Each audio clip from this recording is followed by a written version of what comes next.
major loss. Oh, wait, put these boards underneath the seats real quick. We're streaming.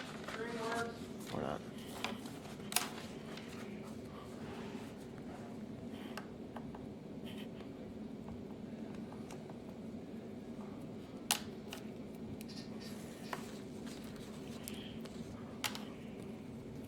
What's up, Clemson? The Extra Point starts right now.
Welcome back, guys. Welcome to the Extra Point Thursday. I know it's a little bit different time, but we're giving you the latest news on the trade deadline that just happened. We're going to be talking about college basketball first. So last night, Clemson got the win over Boston College, increasing their ACC winning percentage. Definitely a huge win for the Tigers. What do you guys think we need to do to make the tournament, as well as increase our, seeding in the ACC tourney, I should say. But what do you guys think the Tigers have to do in order to get a bid for March? Win out. They need to win out, I think. Do you think they have to win out completely? If they, I don't know. They either need to win out. They either need to win out or win the ACC tournament. It's either win out now or win the ACC tournament. I think they probably need to do both. Yeah, I mean they have not both, but I think they need to make a push in the ACC tournament. I mean they have more L's, more losses than a lot of the teams that would make the tournament. So obviously the record in the ACC would be important. So yeah, I mean maybe not win out, maybe lose one, or maybe lose to Virginia and maybe another team, but it'd be close. The more games, the better. No, if they lose to Virginia, then they need to do good in the tournament.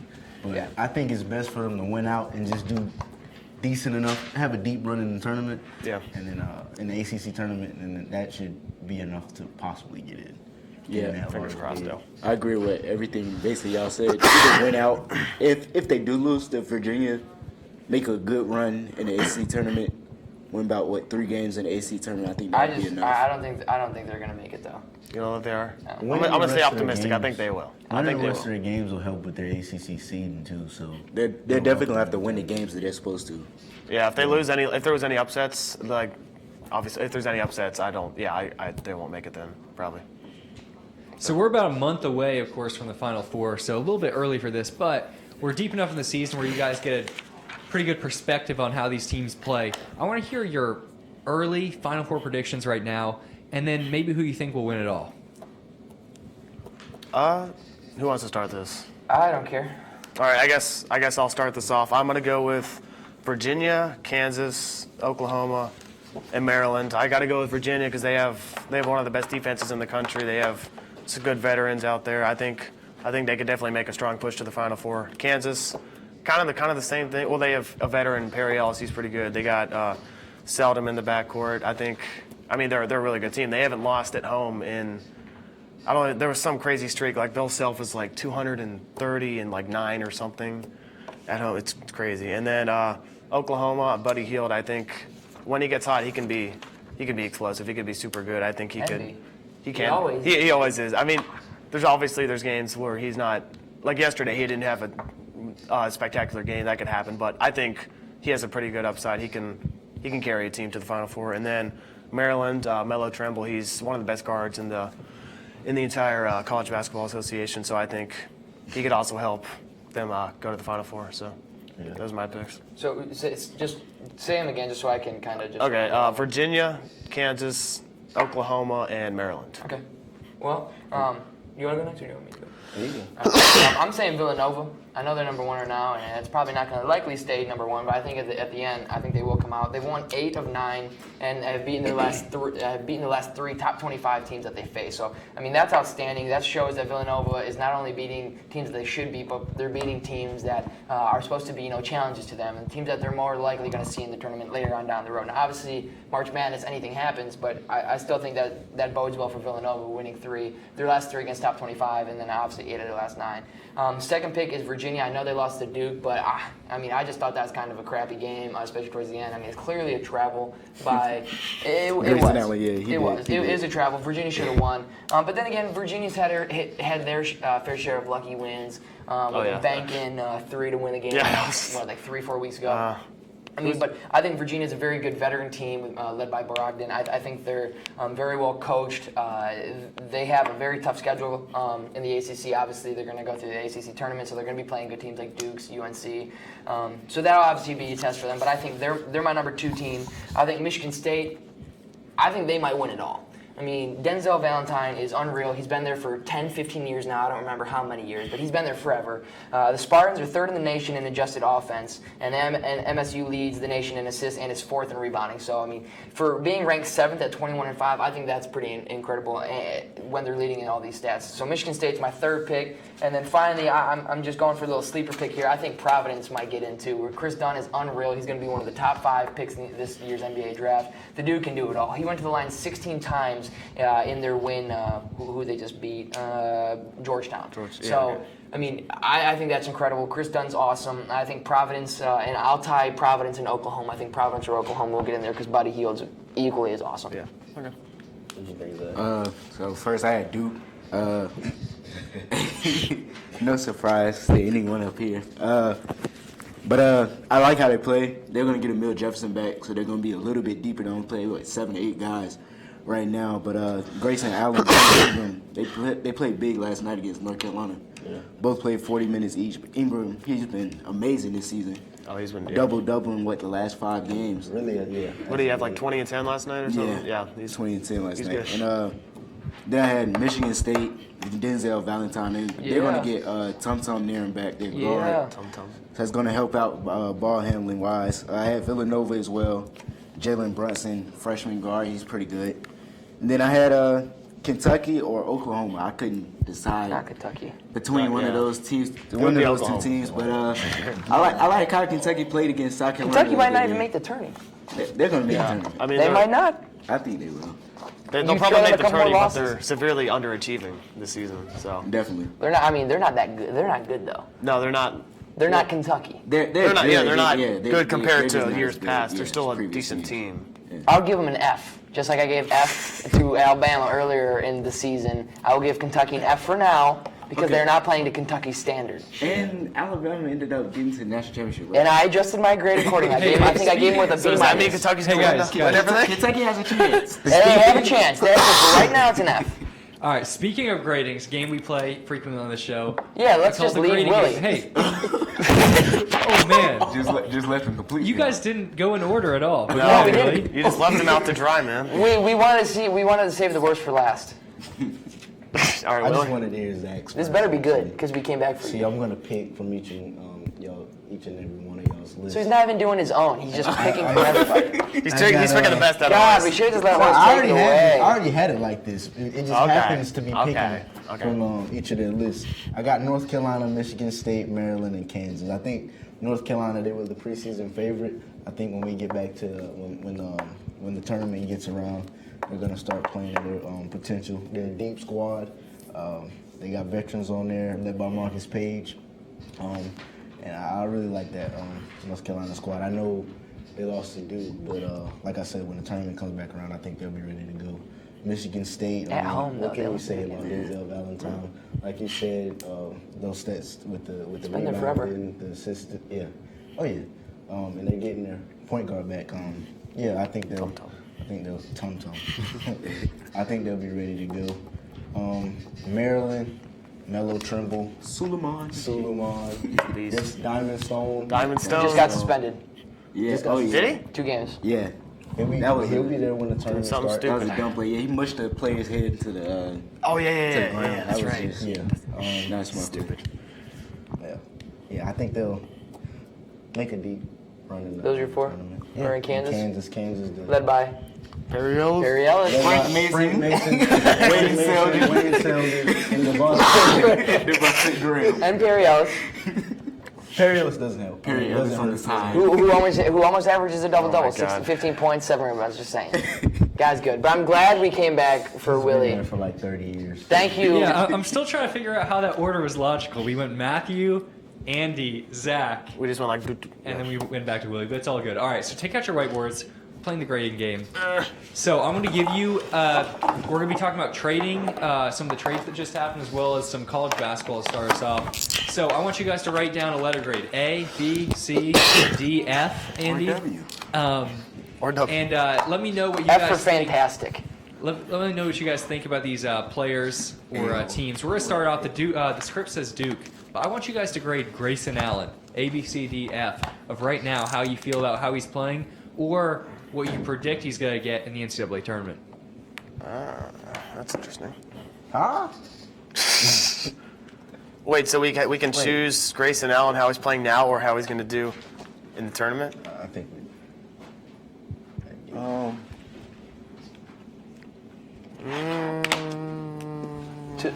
Today, Junior.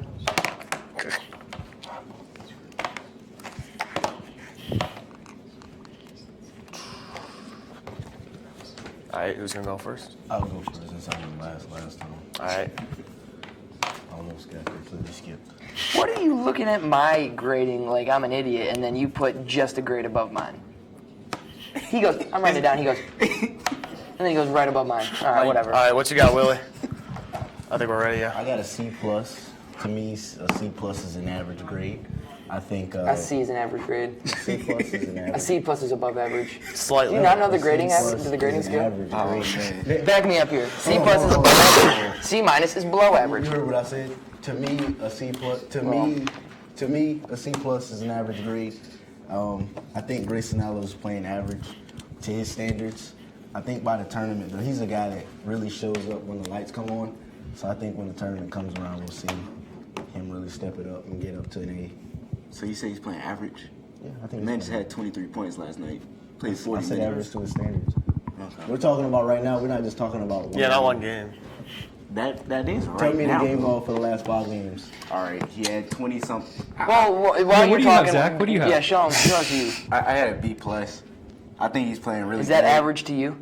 No. That's Okay. that's above average. It's above average to Yeah, him. B is above average. Yeah. I'm just making sure. Well, because you said it's to you, I just want to make sure to him it's above average. I got you. Yeah, but like I said, he had 23 points last night. But he can get a little bit better. He can improve. But I think that's going to come along with Emil Jefferson coming back. I think having Emil Jefferson on the court, he doesn't have to have the ball in his hands too much. I think he's starting to see that with Ingram stepping up as well, having double-doubles in, the past 5 games. And he doesn't have a lot of weight on his shoulders like that. So I think he can improve. You want me to go? Okay. I'm kind of similar, B-. I mean, he's been playing all right. I mean, he's been playing, all right to his standards, but also you have to see Jaleel Okafor left, Justice Winslow. They both left to the NBA, so he has to carry more load on his shoulders, and I guess that's. I mean, he could do it. He hasn't been doing it all that well recently, but I mean, like you guys said, he turns it on in the lights. He'll probably get better than B-. He'll probably get up to like A- maybe. Depends how far they go. All right. Maybe. So, what do you think? All right, I got, if you guys can see this, I have him being a C, which is to me and to all knowledgeable people, average, right at average. And this is why. I don't think Grayson Allen is all that good. Some say that he should leave for the draft. I don't think so. I think he should be, with him and Kennard, should be 4-year players, 4-year players at Duke. And I think when it comes to tournament time, it's going to go down. Unlike everybody else, I think he's going to go down. You think he's gonna? And here's why. In the tournament time, when Grayson Allen broke out last year, like you just kind of mentioned, who was on that team? Yeah, Justice Winslow, Jaleel Okafor, Tyus Jones, Quinn Cook, and then there's Grayson Allen. So who are we going to give up? out of the whole entire Duke starting five and then a little bit of their bench, we're going to give up shots to Grayson Allen. We're going to let him do his thing. We don't want to let Julio Okafor, Tyus Jones hurt us because those are the main factors. So Grayson Allen doesn't have those go-to guys anymore. He is the star, and I think he's not one-dimensional. He's two-dimensional. He can shoot. He can drive a little bit, but he's all right-handed. If you look at his drives, he will pass up wide-open lanes from left side just to go right side because that's where he feels more comfortable. And I think that's going to come back to hurt him in some scouting reports when it gets down to the turning time. I don't think that Duke's going to go that far. They'll obviously make it to the tournament, but I do not think they'll go that far. I think they'll be Sweet 16 maybe at most, but who knows? They might go far. But I don't think Grayson Allen's going to be the one carrying him. I think Luke Kennard's shots are going to, if they start falling, Duke's a really good team because Luke Kennard can stretch out the floor like nobody else in the whole entire NCAA. I think he's an amazing shooter. Yeah. Also, Derek Thornton starting at guard for Duke, point guard, having the ball in his hands a little bit. That's going to take pressure off of Grayson Allen as well. Just one thing to add. All right, guys, so we're going to move into the trades a little bit. The first one, Tobias Harris leaving the Magic and going to the Pistons for Brandon Jennings and Ilyasova. So what do you guys think about that trade? A, B, C, D, F, below? You start us off first, Willie. I'm going to say an A+. This is probably the best, in my opinion, this is the best trade of the trade deadline. Works out for both teams. The Pistons, they get a stretch forward that can do a little bit more than just shoot. The Magic, they get that shooting with Ilyasova, and they also get a point guard that can shoot the ball because we know how Elfrid Payton struggled in that aspect. And they've been having issues at the point guard position. They've had Elfrid Payton there, Victor Oladipo, and it's been up and down. So adding Brandon Jennings to that match, I think that's going to add some balance to that team, who's actually been coming on pretty lately. So it'll be interesting to see what happens with that. But I love this trade because it works out for both teams. Okay, I kind of agree. I put an A. I mean, it, like you said, it works out for both teams. I mean, the Pistons, they got Reggie Jackson tied up for like $70 million, so they had to get rid of Brandon Jennings, who's still a starting caliber point guard. Yeah. Gives him to the Magic. They get Tobias Harris, and they were kind of weak at the three spot. They had Stanley Johnson and Tyshawn Prince, if I believe, so not really good three men. And they get Tobias Harris, who's a young, not star, he's a really young good player. So I think he can fill that void. Plus the Magic get Ersan Ilyasova. He's gonna play. You think he's gonna play the four? Yeah. He could play. Okay. He could play one of the forward spots, and then the Magic are building a nice young team, and they get some veteran presence with Jennings and Ilyasova. So I think it works out really good for both teams, actually. So. Okay, I'll go. I think it's an A for the Pistons, no doubt. Like you guys just said, the Pistons got a great score. Tobias Harris can stretch the floor. He's a stretch 3-4. He can shoot. He can attack. He can do pretty much everything. That's going to complement Reggie Jackson, and it's going to complement Andre Drummond big time. I thought that it was great getting rid of Brandon Jennings because they owe him a lot of money. And they don't need Brandon Jennings and they made that clear when they traded for Reggie Jackson last year. Those two can't master well. And now Kentavious Caldwell-Pope has that opening at the two spot where he can obviously step in. That's where he's played all year, I know. But I'm just saying, like, he's going to have even more minutes at two spots. Stanley Johnson you might see him play some 2-3 if Tobias Harris goes to 3 or 4. But for the Magic, I don't know yet. I say it's either going to be an A, like you said, or it could be a D.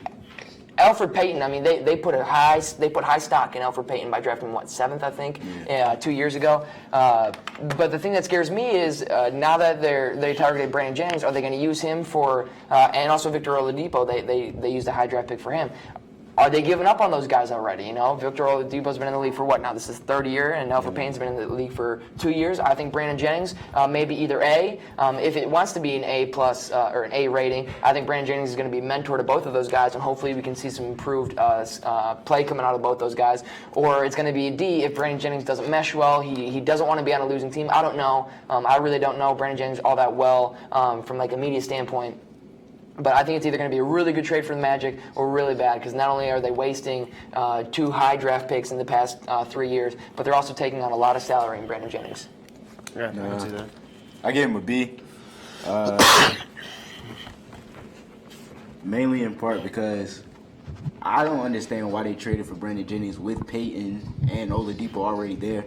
They already have 2 guards. You add a third one. That's somebody's minutes going to Evan go Fournier, down. their draft Evan pick they just Fournier had. as I mean, well. So I mean, He's still gonna play. yeah. I mean, they're going to play. they have 4 starting caliber. Well, I don't know. Oh, if then they there's brought Oladipo Hergovina, as the the starter. foreign guy. What's his? Fournier. The No, the other guy. is good. Mario Hezonja. Oh, Mario Hazonia, yeah, Hezonja. he's. I forgot about him. He's pretty good With too. that trade, they're giving up on one of them. They're giving up on 2 of them, maybe. One of them, because Oladipo can play the 2. Alfred Payton cannot play the 2. Alpha Payne cannot play the 2, but Oladipo isn't worth as much as Payne. I think Payne has just been playing better than Oladipo. Oladipo's not that good. He used to be. Oladipo is better than Payton. Yeah, Alfred He's Payton- more athletic than Payne, but I think Elfrid Payton is a Payton. better Elfrid point Payton. guard than Oladipo is shooting guard. If that makes sense. I don't think so. Payne is a better point guard He's a than. better defender, but he can't shoot worth. But he can pass. He That's can't all- shoot, but neither that's can all he Oladipo. is. Oladipo really can't can- shoot. Oladipo He- can defend. He can defend too, but Alpha Payne Oladipo just. can at least get to the basket and score. So Or at can least get to the Payton. free So throw can line. Payton. He can't do that. I think Oladipo's better than Payton. Well, we'll see. We'll Yeah, see. yeah. But I think the play at KCP with the Pistons probably pushed Jennings out. He was coming back from injury. Yep. Yeah. Playing a little bit slow. But when him and Jackson were playing last year, they looked pretty good playing together. So, I mean, you saw that Ty Lawson goes to the Rockets with James Harden. Yeah. That's not really working out. Well, anything But I with mean- James Harden. Yeah, that's a sad situation for him. But I think Tobias Harris is going to help them a good bit. Space it out, give Drummond some more space down low. Definitely. So I think it was a solid trade. Because they thought they're playing with Ilyasova was that he would do that, but I mean he's really just a shooter, you know. Yeah, and Tobias Harris he can do more. Tobias Harris can do more. And plus he's younger, so it works out. What's the next one you got for us, Horace? All right, Matt. So your team made some moves. Courtney Lee going to the Hornets for 2 second-round picks, Brian Roberts and B.J. Hairston. So, once again, what do you guys grade this one? I want to start with you, Matthew. Okay, let me think of what my grades so far.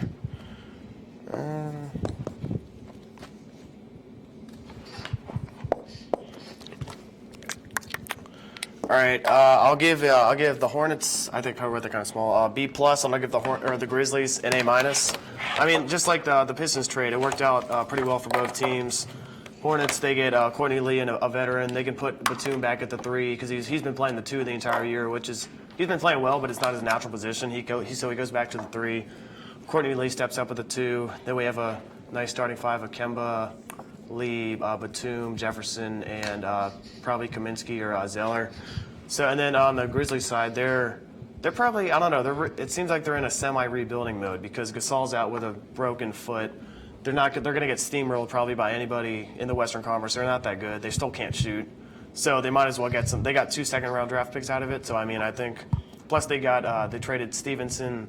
They got a first-round pick they traded Jeff Green. They got a first-round pick out of Jeff Green. So they're getting a little bit of draft picks out of there. So I think A minus. I mean, I think they're preparing a little bit for the future, but they're still going to be in the Western Conference playoffs a little bit. So. I'll go next. Once again, I don't know. It's really too early to tell. For the Grizzlies, I think it's a C. I'll split in the middle for a C because, I mean, they don't really gain that much, in my opinion. I mean, they do have a lot of stock and 2 draft picks and P.J. Hairston, who's 23 years old, mind you. But for the Hornets, I don't know. If they make the playoffs, I think it could be an A, but if they don't, I think they're at an F because they jeopardize their future big time. P.J. Hairston's 23 years old, and if you put his stats per 36 minutes with his a good above average starter will usually average. He's sitting at 11 points and 5 rebounds, which is decent for a 23-year-old. Courtney Lee, however, I mean, he's averaging 10 points, 1.5 assists, and then barely 2.3 rebounds, so barely 2 rebounds. And if you put his minutes adjusted or scoring stats adjusted to 36 minutes, it's basically the same exact thing. So you're not getting any more production from Courtney Lee. And Courtney Lee's 30 years old, so they're jeopardizing their future big time for a team that's on the cusp of an 8 seed. You know, we see this all the time where the Hornets are getting younger and then all of a sudden they just get older. You know, Al Jefferson's not going to be in the league that many more years. He's having too many more injuries. He's not productive when he's playing and when he's healthy. So I don't know. This could be an A for them. This could be an F. Time will tell. And I don't want to say F like they're going to be doomed by the trade because they're not. They're really not jeopardizing their future all that much. But it's the point to me. It's just like if they don't make the playoffs, this is just an awful trade. Because they're not getting anything. Courtney Lee's 30 years old and near the end of his contract. Yeah, I can see where you're coming from that. But, I mean, if they make the playoffs, they have an established veteran. Who can Lee. shoot. Yeah. He can step out and shoot. I'd much rather have him in the playoffs than P.J. Hairston, who's kind of inconsistent, young, immature. Young, 23 years old though. I mean, you can't argue with that. I mean, youth is very, very important in this day and age in the NBA. So that's why I don't know, either A or F for the Hornets. I say for the Hornets, I'd give them a B.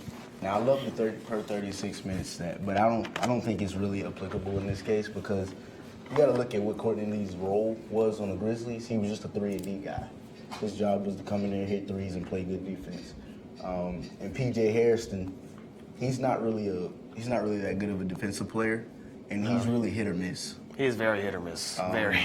And he's not known as an efficient. He's not an efficient. He was shooting like 33% from the field. It was bad year. Yeah. So for the Hornets, a team that's geared to make the playoffs, I think that was a good trade for them because they get a guy that can hit the three and they don't lose anything on the defensive end. Whereas with the Grizzlies, I don't think they really got too much out of this trade because, like I said, Harrison's hit or miss. Second round picks are hit or miss. So the trade for them is hit or miss. When Harrison came into the league, I thought he was going to be a future 6-man of the year one at one point. He still can. He's only 23. This is his second year. Maybe, but we'll see. I'm basically on the same lines as Willie right there. B for the Hornets. They really don't lose much. I mean, they gain a shooter like you all said, who can shoot the 3-ball. And the Grizzlies, like Matt was saying, they're rebuilding right now. They traded Jeff Green. I don't understand why they traded Jeff Green. He was one of the most athletic players, versatile players in the NBA.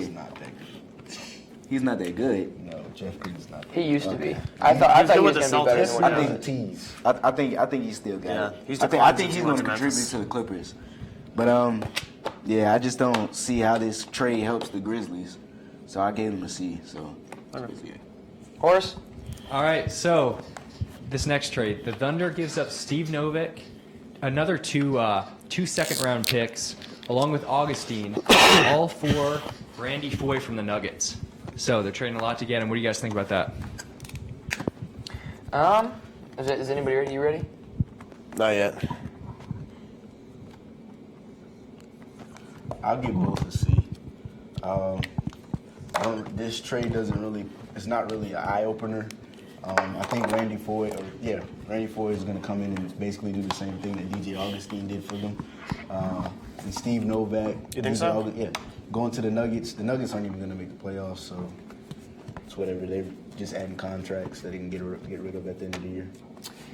I think this is an A for both teams, and this is why I think you're wrong when it says Roy's going to do the same thing DJ Augustine did. DJ Augustine played the one. All right, he's a point guard. Roy's not really a point guard. He's a shooting guard. That dude can shoot. He's better than Deion Waiters. The Deion Waiters has been really a failed experiment for every team he's going to be on. I had high hopes for him in Cleveland. I thought he was going to do well in OKC, but it appears not. So obviously the Thunder realized that too, and they're going for a second-year route. And they really didn't give up all that much to get him. Novak, DJ Augustine, who I think is still pretty good, and 2 second-rounders. They didn't really jeopardize anything there. But the Nuggets, who are very, very young still have didn't give up anything in their core, just got 2 second-rounders. Obviously, great rebuilding tools. Novak, who's a veteran, who can step out and shoot, could help him this year, maybe next year. And DJ Augustine, who could be a really good backup point guard and mentor to Emmanuel Mudiay. So I think it's a win-win for both teams. I think this was the best trade out of all of them in the deadline this year. Even better than the Harris, yeah. Really, that's interesting. Because I think it puts the Thunder just hands and feet above where they were. Because now they have a guy who is a legit threat on the outside. Deion Waiters is inconsistent. Anthony Morrow is a pretty good 3-ball shooter. I agree there, but I'm saying in terms of 2 guards, Anthony Morrow is also 30-plus years old. Roy is in his late 20s, so he's still got time to go. I think Roy's a better shooter and more dimensional than. He's more dimensional. He's not a better shooter, that's per se. But I would say I don't know. He's a better player. He's a better player. He's a better player. Yeah. I give both teams a B. I think ever since the Thunder lost James Harden, they needed a 2. I think Randy Foye, he's not going to be James Harden, of course, but he can definitely be an upgrade to man. You good? I'm good. upgrade to the people that they had He it ate his words there, he choked on before. it.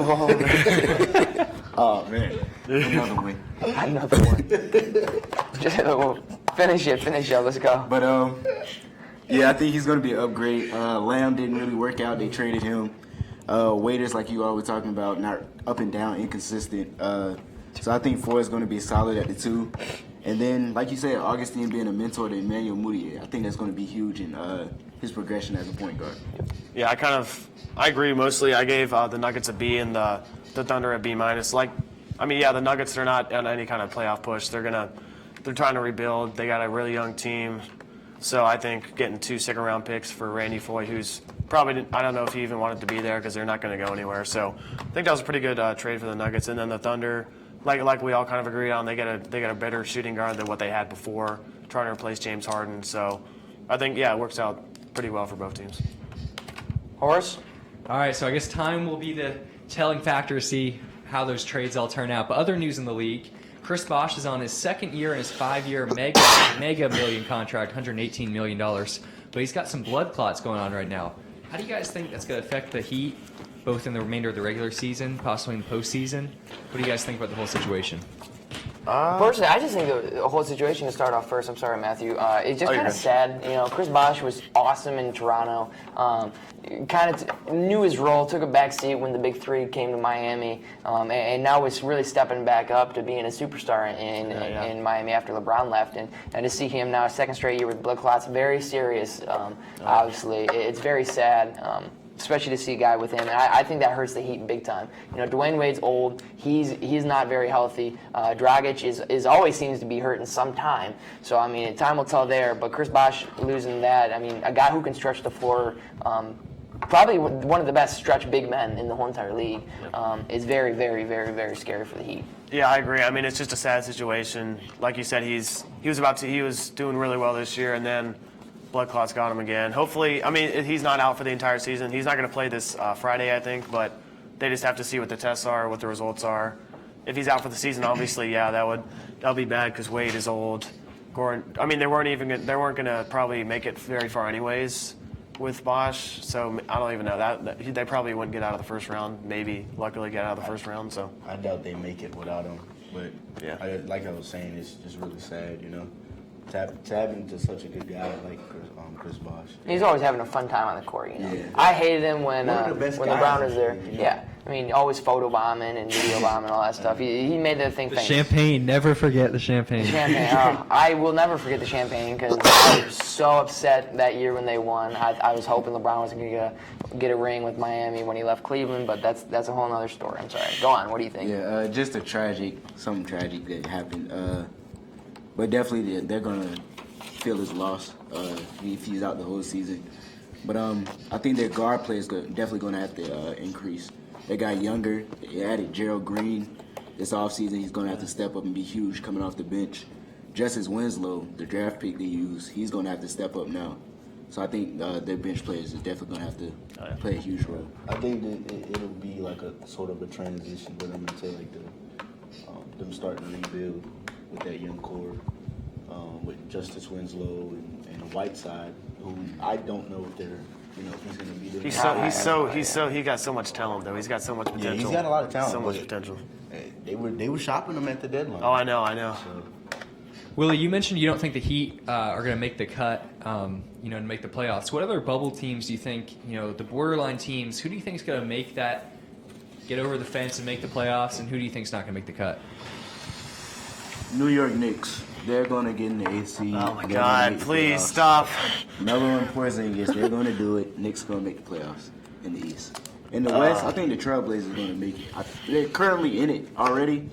I think they're going to surprise some teams in the Western Conference. Okay, well, I'm going to have to go with a biased opinion just like Zach did. I'm going to say the Hornets are going to make the playoffs, even though the Pistons made a big – I don't like that the Pistons did that because now they have a better chance to make the playoffs. But that might even not affect the Hornets because the Bulls, they might not even make the playoffs the way they're playing right now. Jimmy Butler out, Mirotic out, obviously Noah's been out for a while. Yep. So, I don't even know if the Bulls will make the playoffs. So I'm predicting that it'll kind of stay the same, and then the Pistons and the Hornets will get those last 2 spots, switch them however you like. What about the Bulls and Rockets? You don't think the Bulls are going to make it? Yeah, I'm gonna go on not on a limb. Depends I'm on gonna how Jimmy say Butler does. that's true. Yeah, If you can get back to having 40-point games like it's nothing, then they'll make it. Well, how much longer is he out? I'm not exactly. I think 3 or 4 weeks. 3 or 4 weeks. I So mean, a lot of time. yeah, a lot of. I don't know. I'm gonna go on a limb. I'm gonna say they're not gonna make it. And yeah, that's a lot of time. And even when he gets back, he still have to work his way back. Yeah, up to exactly. where he was playing before he left, and that's 3-4 weeks is a lot of games. So that's a lot of games to make up for even when he gets back. I think Houston will make the playoffs. I mean, they're only a half game behind Portland and Utah. What they're the ninth slot. Yeah, Houston's out of the playoffs right now. Yeah, Ninth spot, and then spot. the Trailblazers and the Jazz. Portland and Utah are in the 7 and the 8. Yeah. And I think Who would've the thought that? Rockets. I think the Rockets will catch them and make the playoffs. Do y'all think the Celtics are going to continue to have success? They're third in the East right now. Oh yeah. I don't think they'll finish third in the East, but I think they'll be. I think it'll be. Actually, I don't know. They could. They could. I mean, they could. sorry. I don't think it matters. Yeah, it doesn't matter really. It doesn't matter. They'll be out second and third. But who are your two teams that you're saying are going to make it or not make it? Who are your I have two the bubble Knicks teams? and the Trailblazers. Oh, that's right. That's right.